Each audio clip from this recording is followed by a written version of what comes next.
Pada tahun 2012, aku dipilih menjadi pemimpin gereja. Berkat bimbingan Tuhan, pekerjaan penginjilan gereja kami membuahkan beberapa hasil. Dan kami juga mendirikan 2 gereja baru. Kala itu, saudara-saudari menunjukku untuk bertanggung jawab atas pekerjaan pemilihan di gereja. Dan ketika saudara-saudari mengalami keadaan yang buruk, mereka juga memintaku untuk bersekutu serta membantu mereka. Setelah menerima persekutuan dariku, mereka mampu membalikkan keadaan mereka. Terutama di pertemuan-pertemuan rekan kerja, aku sangat gembira melihat bahwa gereja kami telah membawa sebagian besar petobat baru. Menjadi gereja yang memiliki paling banyak pemimpin serta diaken. Dan pekerjaan mengalami kemajuan dengan lancar dalam segala aspek. Kupikir, aku benar-benar mampu bekerja dan pandai memilih serta menugaskan orang-orang. Belakangan, aku dipilih menjadi pengkhotbah. Suatu kali, aku pergi untuk memimpin pemilihan di sebuah gereja. Dan di pemilihan putaran pertama, seorang saudari bernama Wang Chen mendapat suara terbanyak. Aku berpikir, walaupun Wang Chen cukup menyukai status dan suka pamer, setelah beberapa kali berinteraksi dengannya, kulihat dia cukup memahami watak rusaknya. Dia cocok menjadi seorang pemimpin. Hari itu, aku melihat Chang Lin, yang sebelumnya telah diberhentikan dari posisinya sebagai pemimpin di gereja. Chang Lin berkata kepadaku, Wang Chen sering memberikan kesaksian tentang dirinya sendiri dan memamerkan diri. Saat mempersekutukan keadaannya, dia hanya menyebutkan sisi baiknya dan tidak pernah membicarakan kerusakannya. Itu membuat saudara-saudari memujanya dan berkata bahwa dia mampu mempersekutukan kebenaran serta menyelesaikan masalah.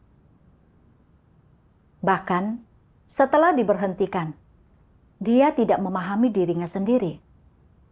Memilihnya sebagai pemimpin tidaklah tepat.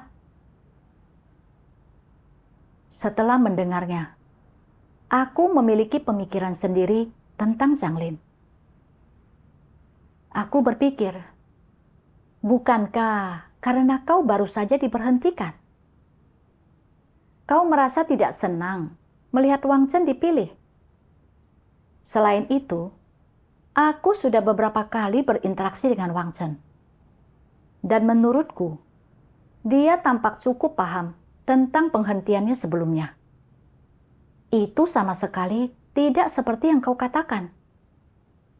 Seharusnya kau merenungkan motif di balik perkataanmu. Dahulu, aku bertanggung jawab atas hampir semua pemilihan di gereja. Dan mereka yang terpilih relatif cocok untuk jabatan mereka. Jadi kupikir, aku mampu menilai dengan baik. Dan aku tak mau menerima saran Chang Lin. Setibanya di rumah, aku memberitahu saudari yang bekerja sama denganku bahwa Wang Chen mendapat suara terbanyak di pemilihan ini. Dia terkejut mendengar perkataanku dan berkata, Wang Chen punya keinginan yang kuat akan status dan masalah serius dengan memamerkan diri.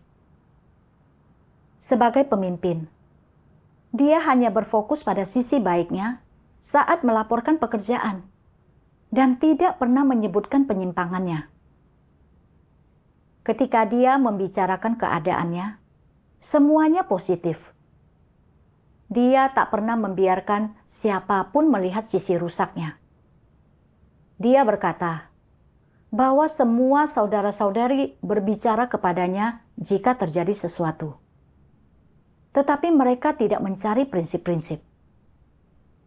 Dahulu, kami bersekutu dengannya dan menunjukkan masalah-masalahnya. Tetapi dia mengaku tidak memiliki motif tersembunyi apapun. Dan saudara-saudarilah yang ingin mengaguminya. Setelah diberhentikan, dia belum memahami dirinya sendiri.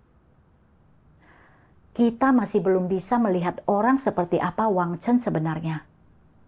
Kau harus terus mencari kebenaran mengenai hal ini. Mendengar bahwa saudari ini juga menolak orang yang telah kupilih, aku merasa cukup kesal. Aku berpikir, kau membicarakan hal-hal yang terjadi beberapa tahun lalu. Beberapa kali terakhir, aku berinteraksi dengannya. Kulihat, dia mampu memahami dirinya sendiri. Itu tidak seperti yang kau katakan. Jangan terlalu cepat menilai orang lain. Selain itu, aku telah menjadi pemimpin selama beberapa tahun. Dan aku sudah berinteraksi dengan banyak orang. Dan tahu cara mengenali diri orang yang sebenarnya. Aku lebih berpengalaman daripadamu dalam memilih dan menugaskan orang. Apakah aku akan benar-benar salah dalam hal ini? Namun, dari luar, aku tetap berkata dengan lembut kepadanya. Hal-hal yang kau bicarakan itu terjadi beberapa tahun lalu. Sekarang, dia sudah memahami dirinya sendiri. Kita tidak boleh hanya melihat masa lalu orang. Kita harus memandang mereka dengan tepat. Ketika saudari itu tidak menanggapi, aku makin yakin bahwa aku benar. Aku juga pernah bertemu seorang saudari bernama Lily. Dia telah diberhentikan dari jabatannya sebagai pemimpin dan bersikap sangat negatif. Dia ingin pulang. Kupikir, Lily mungkin ingin pulang karena dia tak punya tugas untuk dilaksanakan. Jika aku mengatur sebuah tugas untuknya, mungkin dia tidak akan ingin pulang lagi. Kebetulan gereja sedang membutuhkan orang untuk melakukan pekerjaan urusan umum. Jadi, aku teringat akan Lily dan berpikir untuk membuatnya melaksanakan tugas ini. Aku pergi menemui pemimpinnya, Chang Hui, untuk membahas masalah tentang mengatur Lily untuk melaksanakan tugas urusan umum. Chang Hui berkata, setelah diberhentikan, Lily tidak menunjukkan bahwa dia sudah memahami dirinya sendiri. Dia tidak terima saat saudara-saudari menunjukkan masalah-masalahnya. Dan semua orang merasa terkekang olehnya. Saudara-saudari melapor bahwa kemanusiaannya buruk. Dan dia tidak menerima kebenaran. Mendengar perkataan Chang Hui, aku merasa sangat tidak suka. Aku berpikir, Lily baru saja diberhentikan. Wajar jika dia belum memahami dirinya sendiri. Dan dahulu, saat berinteraksi dengannya, kurasa kemanusiaannya tidaklah buruk. Apa kalian tahu cara menilai orang? Meskipun Lily cukup memedulikan reputasi dan terkadang berargumen dengan orang lain yang menunjukkan masalahnya, dia akan merenungkan diri serta berusaha mengenal dirinya sendiri setelahnya. Dan dia tak akan membiarkan suasana hatinya yang buruk menghalangi tugasnya. Dia melaksanakan tugasnya dengan rasa tanggung jawab. Jadi, aku berkata kepada Chang Hui, aku cukup mengenal saudari ini. Dan menurutku, kemanusiaannya tidak buruk. Tidak masalah jika dia melaksanakan tugas ini. Meskipun aku tidak tampak terlalu bersikeras, aku tetap berpikir, sudah bertahun-tahun aku menjadi pemimpin. Apakah aku akan benar-benar salah menilai masalah ini? Kami akan melakukan apa yang kukatakan. Aku hanya datang kemari untuk memberitahukan hal ini kepadamu. Pada akhirnya, keputusan ada di tanganku. Setelah itu, aku langsung mengatur agar Lily melakukan pekerjaan urusan umum. Dan dengan demikian, aku hidup dalam keadaan yang congkak dan sombong. Ikuti caraku atau pergi. Aku pun tidak menerima saran dari orang lain. Aku merasa hebat dan mampu memahami masalah secara mendalam. Selain itu, ketika membahas pekerjaan dengan saudari yang menjadi rekan kerjaku, aku selalu merasa bahwa penilaianku lebih baik darinya. Dan aku berpegang teguh pada pandanganku. Setelah itu, hasil dari tugasku mulai menurun. Dan keadaanku makin memburuk. Bahkan ketika sedang mempersekutukan firman Tuhan, aku tak dapat berbicara tentang terang. Aku selalu tertidur saat sedang melaksanakan tugasku. Dan aku mengantuk pada pukul 8 atau 9 malam. Aku tak dapat melawannya, sekalipun aku ingin. Aku merasa seolah kehilangan pekerjaan Roh Kudus. Seolah Tuhan sedang menyembunyikan wajahnya dariku. Pada saat itu, aku masih belum mampu mengenali masalahku ini. Beberapa hari kemudian, aku dihadapkan dengan penghakiman dan hajaran Tuhan. Suatu malam, aku tidak sengaja membuka sepucuk surat laporan. Aku sangat terkejut ketika membacanya. Surat itu menyatakan bahwa selama bertugas sebagai pengkhotbah, aku belum menangani berbagai hal berdasarkan prinsip. Saat saudara-saudari melapor kepadaku bahwa Wang Chen tidak cocok menjadi pemimpin, aku tidak menerimanya. Dan aku tidak berusaha memahami situasi yang sebenarnya. Selama Wang Chen bertugas sebagai pemimpin gereja, dia tidak mencari firman Tuhan untuk mempersekutukan dan membantu saudara-saudari ketika keadaan mereka buruk. Dia justru menegur mereka karena tidak mengejar kebenaran. Saudari yang menjadi rekan kerjanya, Xiao Xue, menunjukkan masalah Wang Chen. Tetapi Wang Chen bukan hanya tidak menerimanya, melainkan juga menyebarkan masalah Xiao Xue di antara saudara-saudari.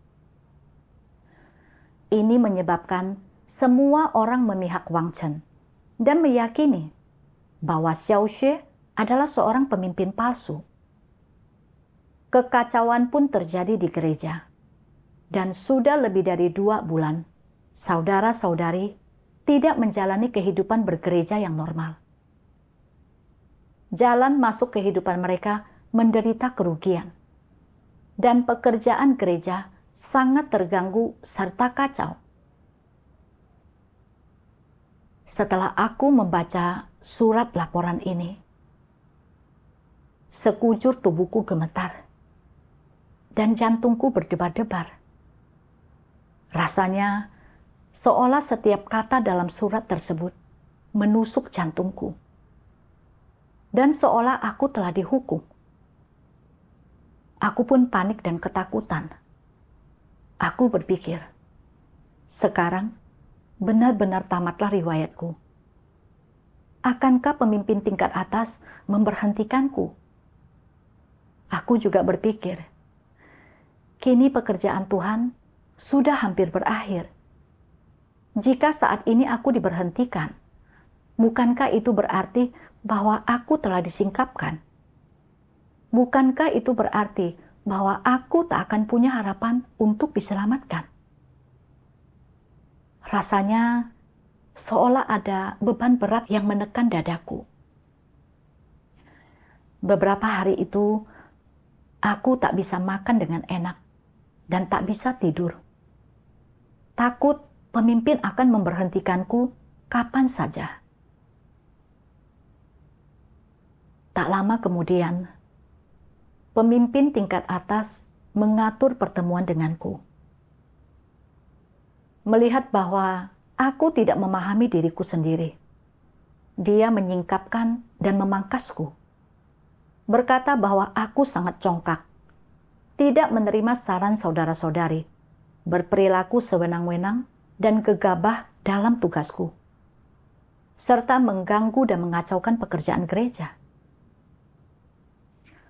Pada akhirnya, pemimpin itu memberhentikanku. Setelah diberhentikan, aku bersikap sangat negatif.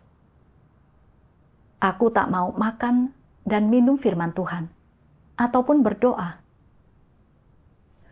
Dan begitu aku memikirkan bagaimana pemimpin telah menyingkapkanku, aku menjadi begitu tertekan. Kupikir, tamat sudah riwayatku. Aku terlalu congkak, dan aku tak bisa diselamatkan. Aku bahkan menyerah pada diriku sendiri, dan terpuruk dalam kesengsaraan. Tidak merenungkan diri ketika ada waktu. Sebaliknya, aku hanya menonton beberapa acara TV, agar aku menjadi mati rasa. Aku melalui hari-hari dalam keadaan bingung dan linglung, hidup seperti mayat berjalan. Terkadang aku berpikir, sebenarnya untuk apa aku percaya kepada Tuhan? Setelah diberhentikan, apakah aku benar-benar akan berhenti mengejar? Mengapa seluruh tenaga yang dahulu kugunakan untuk mengejar sekarang sirna? Apakah aku adalah orang yang sungguh-sungguh percaya kepada Tuhan? Setelah memikirkan hal ini, aku datang ke hadirat Tuhan dan berdoa. Ya Tuhan, setelah diberhentikan, aku terpuruk dalam keadaan negatif dan berakhir seperti ini. Aku menyadari bahwa tingkat pertumbuhanku benar-benar sangat rendah. Tuhan, tolong bimbing aku untuk keluar dari keadaan negatif ini. Suatu hari, selama waktu teduhku, aku membaca firman Tuhan ini. Tuhan yang Maha Kuasa berfirman, ada orang-orang yang mengira setelah orang mengalami diri mereka dihakimi, dihajar, dan dipangkas, atau setelah diri mereka yang sebenarnya tersingkap, kesudahan mereka pun sudah ditetapkan, dan mereka ditakdirkan untuk tidak dapat diselamatkan. Kebanyakan orang tidak mampu memahami hal ini dengan jelas. Mereka ragu harus melangkah kemana, tidak tahu cara menempuh jalan yang ada di depan mereka. Bukankah ini berarti mereka masih belum benar-benar memahami pekerjaan Tuhan? Apakah mereka yang selalu meragukan pekerjaan Tuhan dan keselamatan Tuhan bagi manusia benar-benar percaya kepadanya? Biasanya, orang-orang yang belum pernah mengalami diri mereka dipangkas, belum pernah mengalami kemunduran, mereka merasa bahwa mereka seharusnya mengejar kebenaran dan memuaskan maksud Tuhan dalam iman mereka. Namun, begitu mereka mengalami sedikit pukulan atau kesulitan, mereka pun memperlihatkan natur mereka yang suka berkhianat, yang terlihat memuakan. Setelahnya, mereka sendiri juga merasa bahwa itu memuakan dan pada akhirnya menghakimi diri sendiri atas hasil mereka dengan berkata, "Habislah aku. Aku ternyata mampu melakukan hal seperti itu. Bukankah itu berarti habislah aku ini? Tuhan tidak akan pernah menyelamatkanku." Banyak orang berada dalam keadaan seperti ini. Bahkan bisa dikatakan semua orang berada dalam keadaan seperti ini. Mengapa orang menghakimi diri mereka sendiri seperti ini? Ini membuktikan bahwa mereka masih belum memahami maksud Tuhan menyelamatkan manusia. Setelah hanya sekali saja mengalami pemangkasan, engkau langsung terjerumus ke dalam kenegatifan untuk waktu yang lama, tak mampu melepaskan dirimu, bahkan sampai engkau tidak mau lagi melaksanakan tugasmu. Kejadian sekecil itu saja mampu membuatmu takut sampai-sampai engkau tidak mau lagi mengejar kebenaran dan tetap berada dalam keadaan seperti itu. Orang seolah-olah hanya bersemangat dalam pengejaran mereka saat mereka merasa diri mereka tanpa kesalahan dan tanpa celah. Tetapi ketika mereka mendapati diri mereka sangat rusak, mereka tidak punya keberanian untuk terus mengejar kebenaran. Banyak orang mengucapkan perkataan yang memperlihatkan keputusasaan dan kenegatifan mereka seperti, "Habislah aku. Tuhan tidak akan menyelamatkanku. Sekalipun Tuhan menyelamatkanku, aku tidak bisa memaafkan diriku. Aku tidak akan pernah berubah." Orang tidak memahami maksud Tuhan, dan ini menunjukkan bahwa mereka masih belum memahami pekerjaannya. Sebenarnya, adalah wajar bagi manusia untuk sesekali memperlihatkan watak rusak tertentu dalam pengalaman mereka, atau bertindak keliru, tidak bertanggung jawab, asal-asalan, dan tidak setia.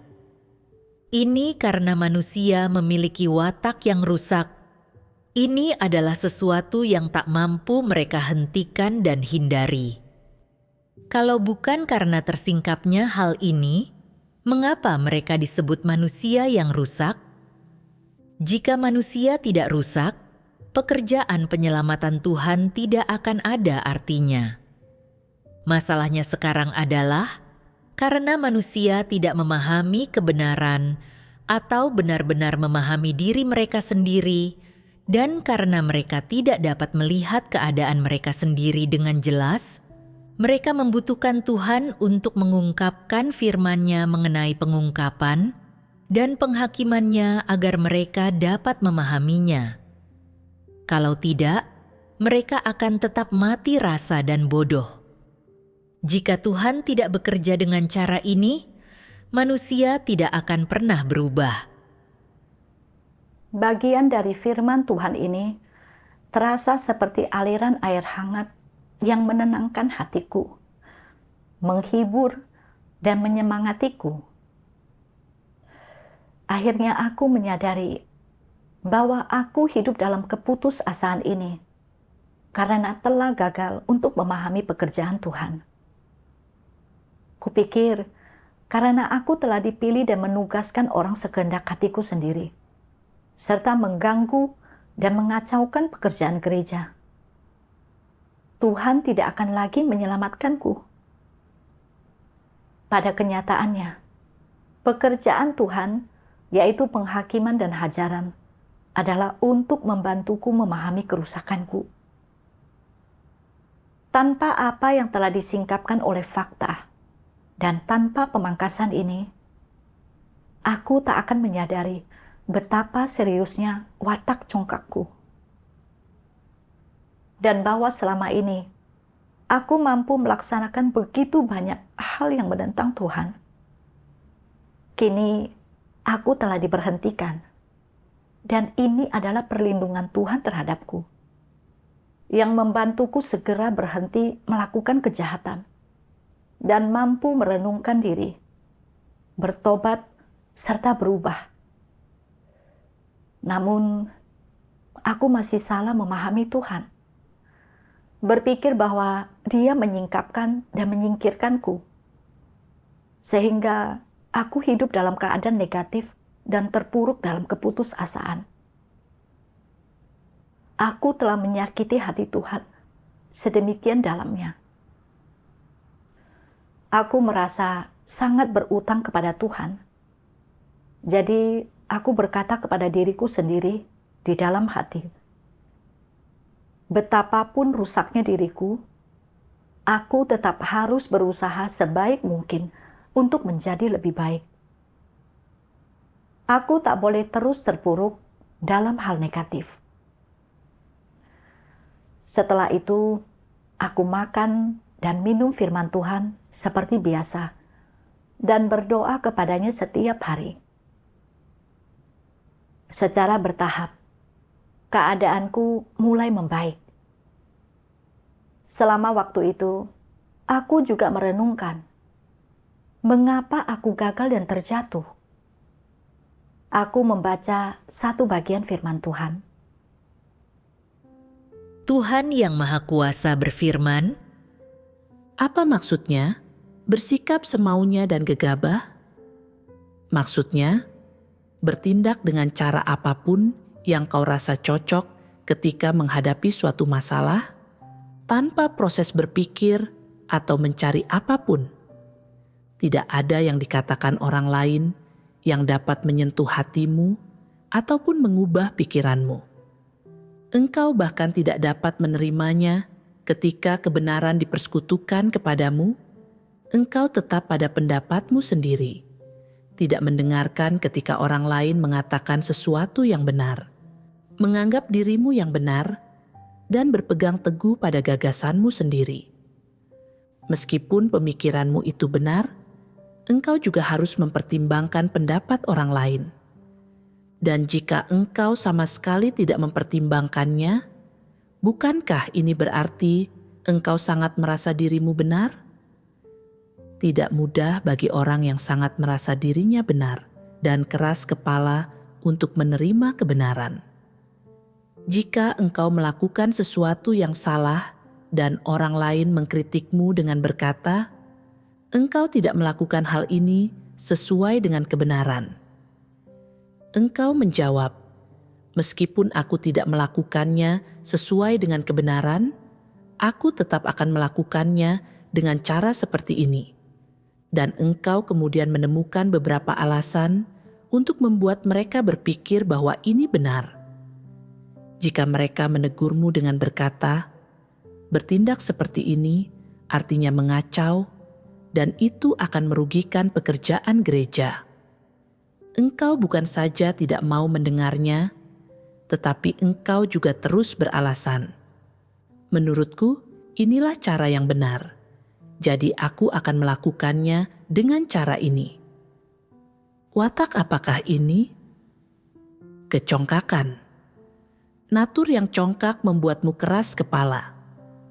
Jika engkau memiliki natur yang congkak, engkau akan berperilaku semaunya dan gegabah, mengabaikan apapun yang orang lain katakan. Yang telah Tuhan ungkapkan itu adalah perilakuku. Aku benar-benar seperti yang telah Tuhan jelaskan. Orang yang berwatak congkak, bertindak gegabah, dan sewenang-wenang. Kukira aku cukup berpengalaman dalam hal memilih serta menugaskan orang. Dan aku tahu cara menilai orang berdasarkan prinsip. Jadi, aku tak mau mendengarkan saran saudara-saudari. Karena menurutku, aku benar dan tidak akan salah menilai orang lain. Mengenai masalah pemilihan pemimpin gereja, Changlin dan saudari yang bekerja sama denganku telah mengingatkanku bahwa Wang Chen selalu pamer dan memberikan kesaksian tentang dirinya sendiri. Tidak memahami dirinya sendiri setelah diberhentikan dan tidak cocok menjadi pemimpin. Namun, aku tidak memedulikan nasihat saudari-saudari tersebut. Tetap meyakini bahwa aku lebih pandai dalam menilai orang karena telah bertahun-tahun menjadi pemimpin. Bukan hanya tidak menyelidiki lebih lanjut dan tidak memahami masalah itu. Aku juga menyanggah saudari-saudari tersebut. Ingin mereka bertindak sesuai perkataanku. Karena aku congkak dan merasa diri benar, berpegang teguh pada pandanganku sendiri dan bertindak sembrono. Wang Chen menjadi pemimpin dan mengganggu serta mengacaukan kehidupan bergereja. Selain itu, mengenai promosi Lili, Chang Hui telah memberitahuku bahwa Lili baru saja diberhentikan dan tidak memahami dirinya sendiri. Kemanusiaannya juga buruk, dan dia tidak menerima nasihat orang lain, serta tidak cocok untuk melakukan pekerjaan urusan umum.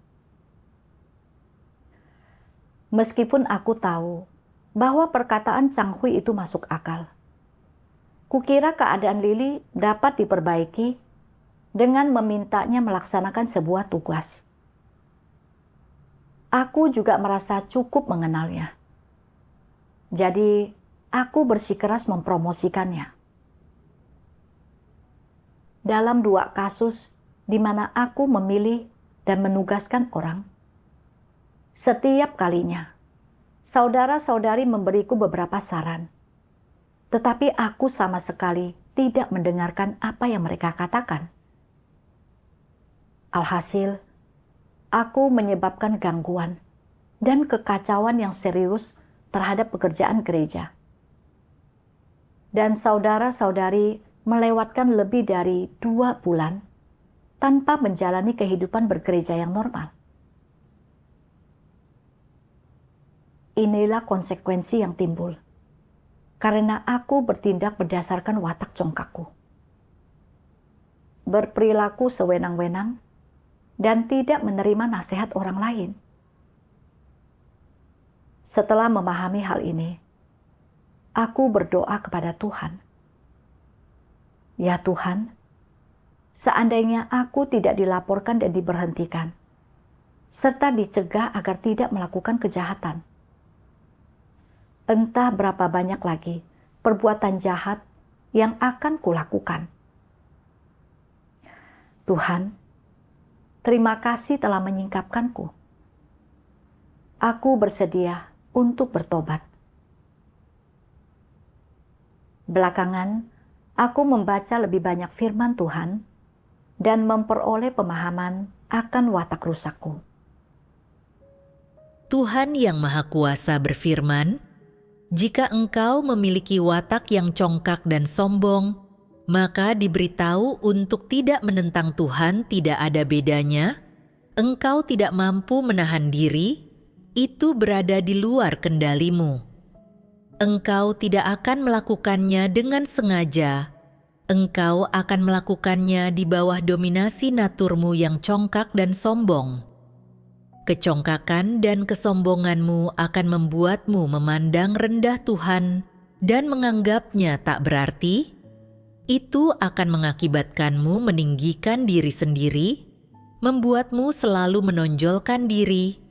Itu akan membuatmu memandang rendah orang lain dan hanya memikirkan dirimu sendiri. Itu akan merebut posisi Tuhan di hatimu dan akhirnya menyebabkanmu mengambil posisi Tuhan dan menuntut agar orang tunduk kepadamu dan membuatmu memuja pemikiran, ide, dan gagasanmu sendiri sebagai kebenaran. Begitu banyak kejahatan yang dilakukan manusia di bawah dominasi natur mereka yang congkak dan sombong.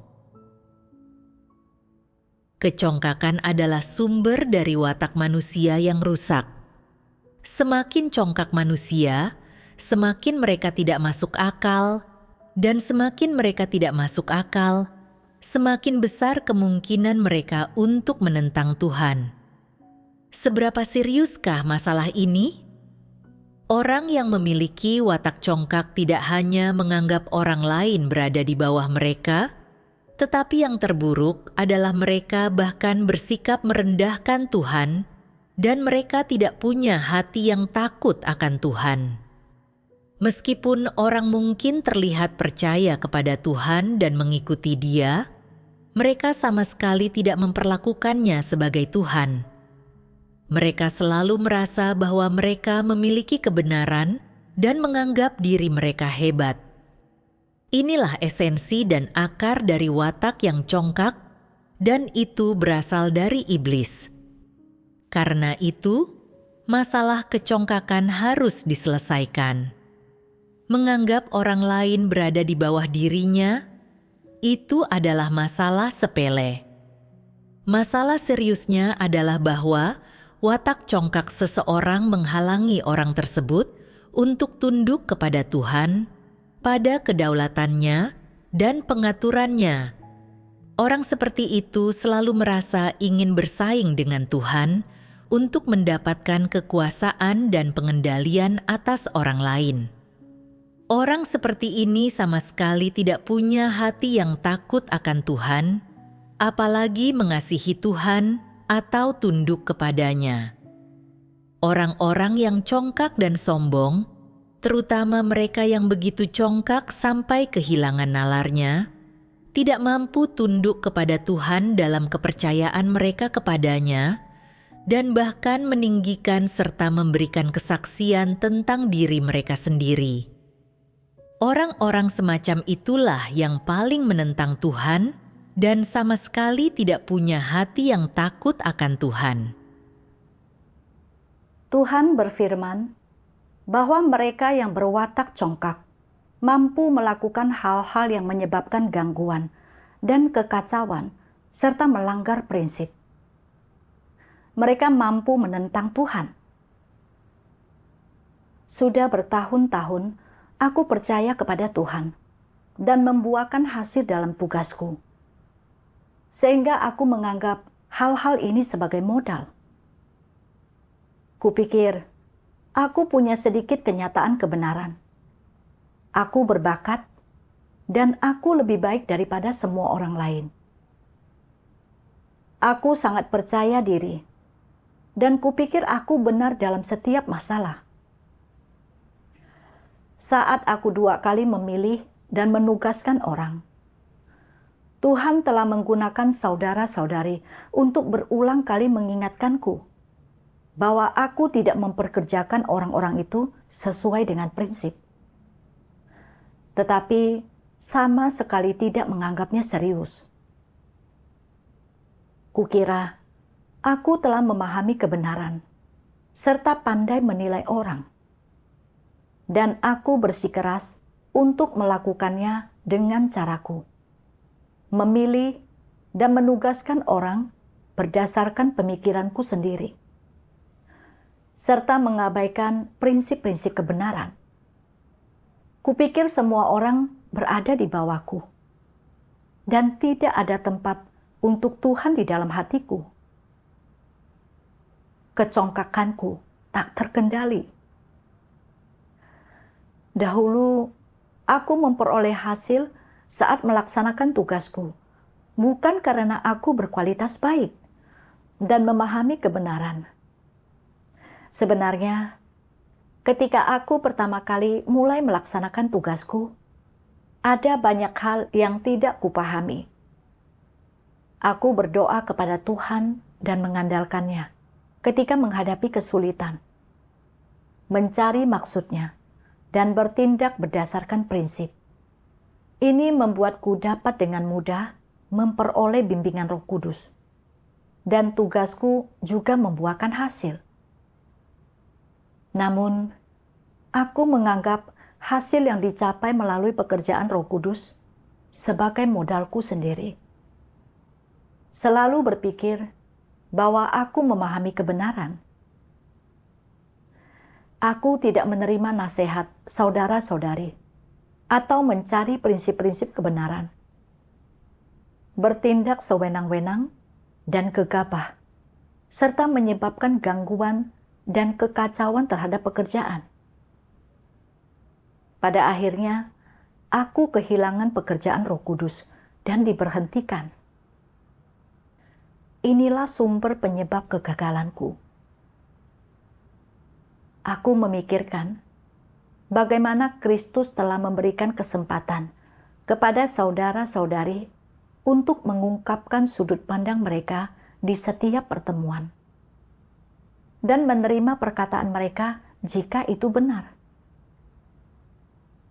Melihat kerendah hatian dan kerahasiaan Kristus serta esensinya yang indah dan baik, aku merasa makin malu.